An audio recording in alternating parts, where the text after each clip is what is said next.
మీరు కదా 2015లో MMDR bill పార్లమెంట్లో పెట్టినప్పుడు ఆ బిల్లుకి టీఆర్ఎస్ పార్టీ సంబంధించిన పార్లమెంట్ సభ్యులు మీరందరూ మద్దతు ఇచ్చి ఆ బిల్లు పాస్ కావటం వల్ల ఈరోజు దేశంలో ఆక్షన్ జరుగుతోంది. ఆక్షన్ జరుగుతుందంటే కారణం మీరు. మీరు రాష్ట్ర ప్రజలను తప్పుదోవ పట్టించడం కోసం ప్రయత్నం చేస్తూ ఇంకా మీరు పోయారు అని మాట్లాడుతున్నారు. ఇది ఎట్లా అధ్యక్ష? ఇది కరెక్ట్ కాదు. అట్లాగే జిఎస్టీకి సపోర్ట్ చేశారు, డిమానిటైజేషన్ చేశారు, ఇక 7 మండలాల గురించి చెప్పారు అధ్యక్ష. మేము చాలా గొప్పగా చేశామని. అధ్యక్ష ఏం చేశారు మీరు? ఏం చేశారు? జయరాం రమేష్ గారు మీరు అవగాహనతో మాట్లాడాలి. ఒక్కసారి జయరాం రమేష్ గారు తయారు చేసిన బిల్లును ఒకసారి చదవండి. 7 మండలాలు లేకుండా ఆ చట్టం పాస్ అయింది పార్లమెంట్లో.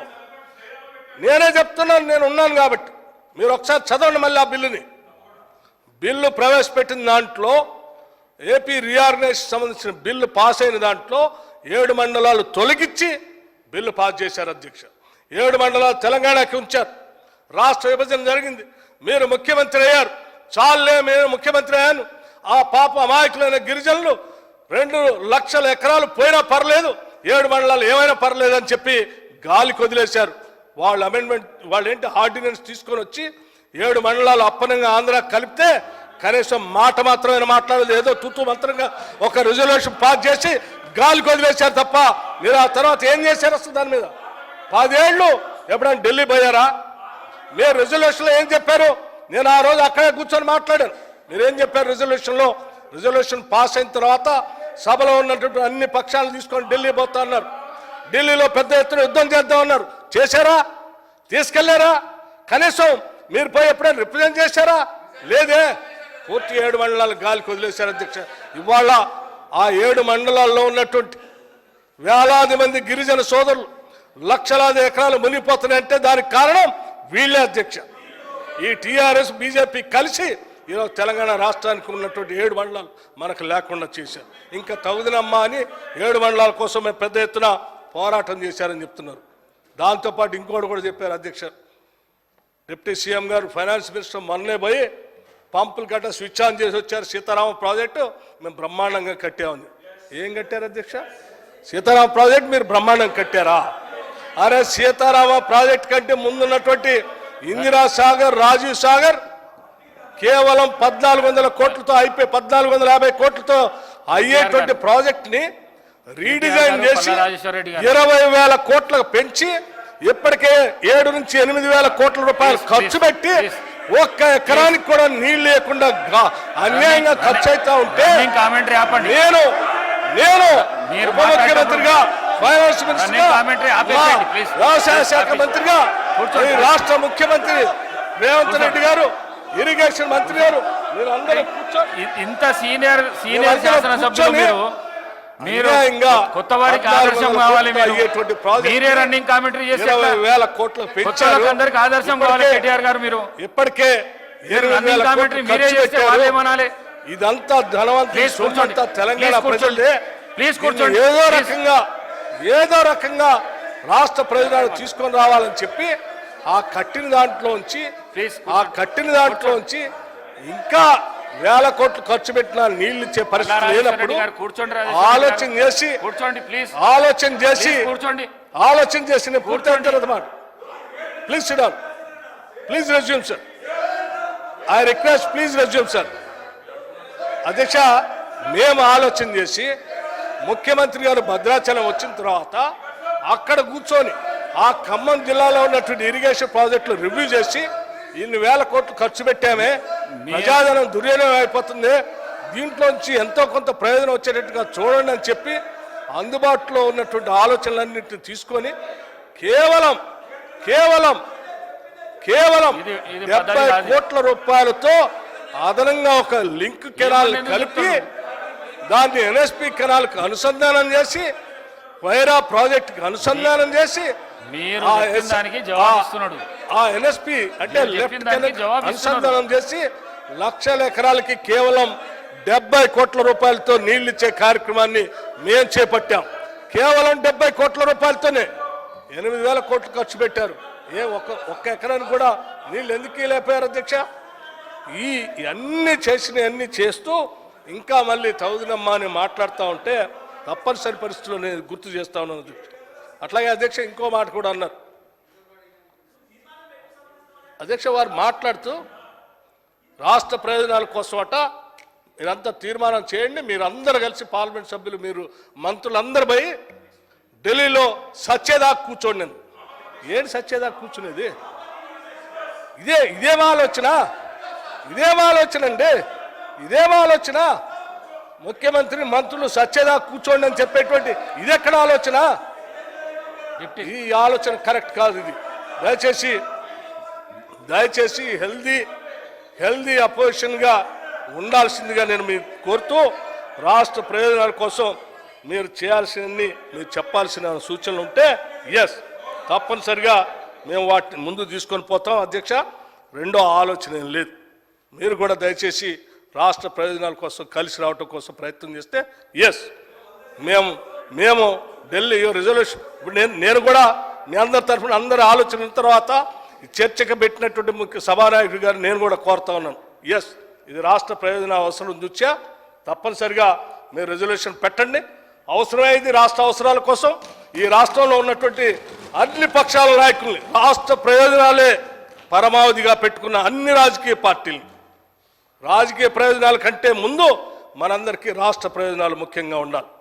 రాష్ట్రం బాగుండి ప్రజలు బాగుండి సుభిక్షంగా మనం తెచ్చుకున్న తెలంగాణ రాష్ట్రం అభివృద్ధి చెందితే అదే దశాబ్దాల మన నాయకులు కార్యకర్తలు యువకులు వాళ్ళు ప్రాణ త్యాగాలు చేసి అందించినటువంటి తెలంగాణకి అర్థం పరమార్థం ఉంటుంది. దానికోసం అవసరమైతే ఈ సభలో ఉన్నటువంటి అన్ని రాజకీయ పార్టీలు మీ రాజకీయ ప్రయోజనాలు పక్కన పెట్టి ప్రభుత్వంతో కలిసి రండి. ఎందుకు నిధులు రావో ఏ రకంగా నిధులు రావో అవసరమైతే వారిని పోదాం. మేమేమి వారిని బెదిరించట్లే. ఈ దేశానికి ప్రధానమంత్రి వారు, ఈ దేశానికి ప్రభుత్వం, అది ఈ దేశంలో భాగం మేము. ఈ రాష్ట్ర వాటాగా ప్రధానమంత్రిని కలుద్దాం, గౌరవంగా అడుగుదాం. మేమేమి ఇంకో సభ్యులు మాట్లాడితే ఏదో విషం నింపుతున్నాం. మేము విషం నిమ్మట్లేదు. మేము అడుగుతున్నాం ఈ రాష్ట్రానికి రావాల్సిన వాటా గురించి. గౌరవంగానే తీర్మానం చేద్దాం, గౌరవంగా అందరం కలుద్దాం, అందరం పోదాం, అడుగుదామని చెప్పి వారికి చెప్తూ మీకు కూడా నేను విజ్ఞప్తి చేస్తా ఉన్నాను టీఆర్ఎస్ నాయకత్వానికి. దయచేసి ఇటువంటి అంశాలు ఎప్పుడు వచ్చినా పాజిటివ్గా స్పందించండి. మేము అత్యంత డెమోక్రటిక్గా ఉన్నాం.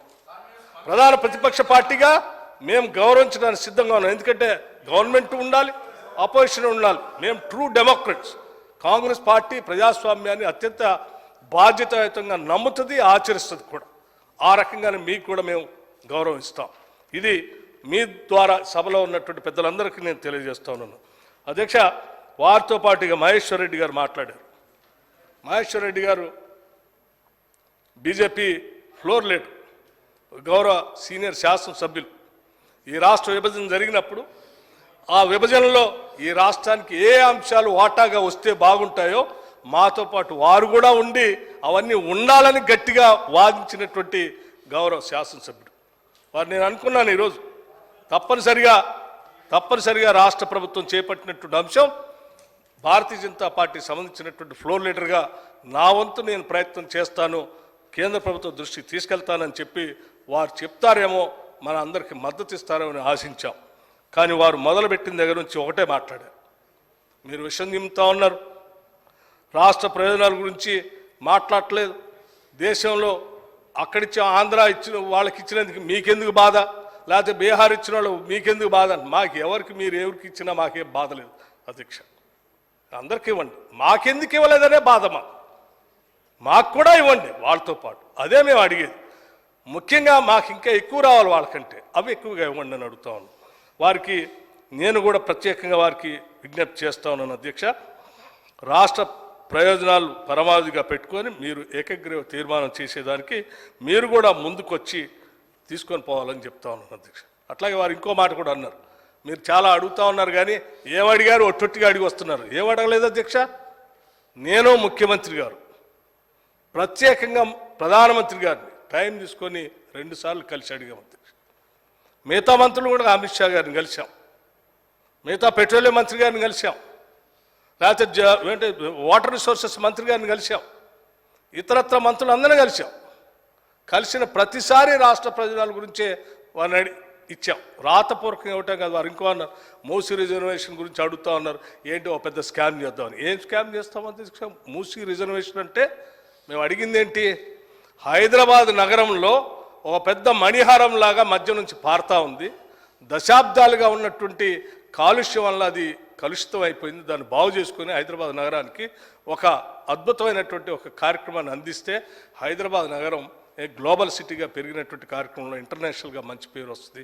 హైదరాబాద్ నగరంలో ఓల్డ్ సిటీ కానీ న్యూ సిటీలో ఉన్నటువంటి వాళ్ళకి కానీ మంచి ఆహ్లాదకరమైన వాతావరణంతో పాటు రిక్రియేషన్ సెంటర్స్తో పాటు అక్కడ ఒక పెద్ద బిజినెస్ యాక్టివిటీ కూడా డెవలప్ చేయడానికి అవకాశం ఉంది. తద్వారా రాష్ట్రానికి ఆదాయం కూడా పెంచుకోవచ్చు అన్నటువంటి ఆలోచనతో ఓ ప్రపోజల్ ఇచ్చాం.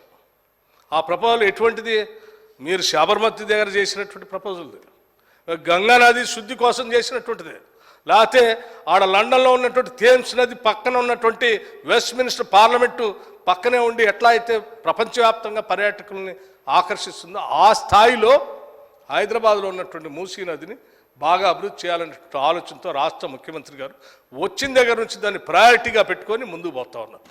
దానికి కావాల్సినటువంటి డీటెయిల్స్ మీరు ఇవ్వలేదు. ఎస్, ఏమి ఇవ్వలేదు అధ్యక్ష, నా దగ్గర ఉంది ఇప్పుడు కాపీ. డిపిఆర్తో సహా వారికి సబ్మిట్ చేశాం అధ్యక్ష. డిపిఆర్తో సహా అధ్యక్ష, మీకు పూర్తిగా డిపిఆర్తో సహా మేము సబ్మిట్ చేశాం. గాలికేం మాట్లాడలేదు అధ్యక్ష. డిపిఆర్తో సహా సబ్మిట్ చేస్తే మీరేం చేయలేదు అని మాట్లాడుతున్నారు. ఇది కరెక్ట్ కాదు అధ్యక్ష. నేను వారికి కూడా చెప్తా ఉన్నాను అధ్యక్ష. అట్లాగే అధ్యక్ష మిగతా అంశాలు, కేంద్రం నుండి కోట్లు ఇస్తూ ఉన్నాము, మీకేంటి బాధ, చాలా ఇవ్వాల్సినవన్నీ ఇచ్చేసాము, లేకపోతే ఇంకేదో డ్రింకింగ్ వాటర్ స్కీమ్ సంబంధించి ఎంత ఇచ్చాము, అసలు టెండర్లు లేకుండా పనిచేసుకుంటారు. ఎంత మాట అధ్యక్ష ఇది. ఏదో ప్రభుత్వం ఒక వ్యవస్థ, ఒక సిస్టమ్ ఉంటుంది. అది కేంద్రం నుంచి మీరు ఇచ్చారు, మా వాటా కూడా ఉంది అందులో, మీ ఒక్కళ్ళదే కాదు.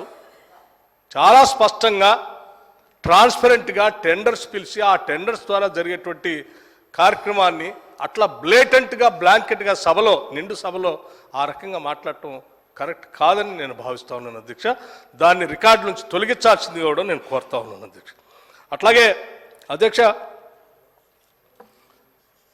ఈ కార్యక్రమంలో భాగంగా ఐటీఐఆర్ గురించి అడిగాము అధ్యక్ష. ఐటీఐఆర్ అనేది నిజంగా తెలంగాణ రాష్ట్రానికే కాదు, హైదరాబాద్ నగరానికి చాలా అత్యంత అవసరమైనది. మనం ఇక్కడ ఆల్రెడీ ఎకో సిస్టమ్ డెవలప్ చేసి పెట్టాం. సాఫ్ట్వేర్ ఇండస్ట్రీకి సంబంధించి పెద్ద ఎత్తున ఇక్కడ ఇంజనీరింగ్ కాలేజ్లో ఫీజు రియంబర్స్మెంట్ ద్వారా కానీ, లేకపోతే సాఫ్ట్వేర్ ఇండస్ట్రీ సంబంధించి హైటెక్ సిటీ దగ్గర నుంచి ఉన్నటువంటి వ్యవస్థ కానీ, ఫైనాన్షియల్ ఎక్స్ప్రెస్ సిటీ లాంటివి కానీ ఒక ఎకో సిస్టమ్ డెవలప్ అయి ఉంది. దాన్ని ఇంకా ముందు తీసుకొని పోవడం కోసం రాష్ట్ర విభజన కంటే ముందే 2014లోనే ఐటీఐఆర్ ఆనాటి యూపీఏ గవర్నమెంట్ శాంక్షన్ చేసి ఇచ్చింది. సరే, వీళ్ళు ఎట్లా రాష్ట్ర విభజన జరిగింది, ఇక్కడికి వచ్చారు వీళ్ళు, ఆడ భారతీయ జనతా పార్టీ అధికారంలోకి వచ్చింది, టీఆర్ఎస్ పార్టీ అధికారంలోకి వచ్చింది. వీరు దాన్ని పట్టించుకోలేదు, వారు ఇవ్వలేదు. వీరిద్దరు 10 ఏళ్ళు గాలికి వదిలేశారు. మేము వాళ్ళు బయలుదేరి అయ్యా ఆ రౌండ్ ఇచ్చారు, దాన్ని తీసుకొచ్చి మనం అందిస్తే లక్షలాది మందికి ఉద్యోగ అవకాశాలు వస్తాయి, సాధ్యమైనంత వరకు దానికోసం పోరాటం చేద్దాం. ఇది అవసరమే కదా మనందరికీ? అవసరమా కాదా? మీరు చెప్పండి సార్, ఇది అవసరమా కాదా? ఇది అవసరం కాబట్టి దీనికోసం పోరాటం చేద్దామని చెప్తూ నేను ఇంకో విషయం కూడా చెప్తా ఉన్నాను. మీరు చెప్తారు కానీ డెఫినెట్గా సార్ మీకు ఇవ్వాల్సినంత టైం ఇచ్చారు గౌరవ సభాపతి గారు. మళ్ళీ కావాలంటే కూడా వారు కావాలంటే మళ్ళీ ఇస్తారు. ఇంకేదైనా సూచన ఉంటే కూడా మీరు రాసి పంపించవచ్చు. నేను హరీష్ రావు గారు ఇప్పుడే వస్తూ ఉన్నారు, విన్నాను, చూస్తూ ఉన్నాను సభలో. సరే,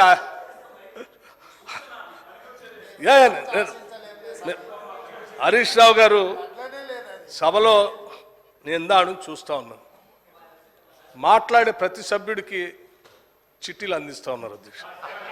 ఇది మాట్లాడండి, అది మాట్లాడు అధ్యక్ష. ఇది ఎక్కడ అన్యాయము? అరే అవతల సీరియస్గా చర్చ జరుగుతూ ఉంది. అటు బీజేపీ వాళ్ళకి అందిస్తాను, బీజేపీ వాళ్ళకి డైరెక్ట్గా చెప్పలేక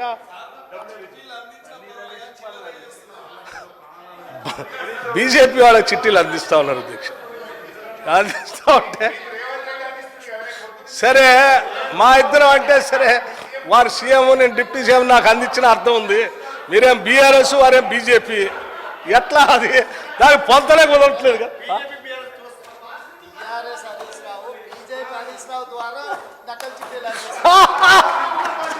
ఇది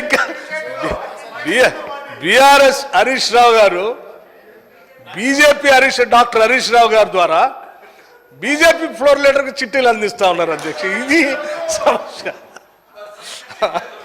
అధ్యక్ష నేను ఏమంటున్నా అంటే సరే అంతిమంగా నేను చెప్పేది ఏంటంటే సరే మనం అందరం ఆలోచన చేయాల్సింది ఒకటే అధ్యక్ష.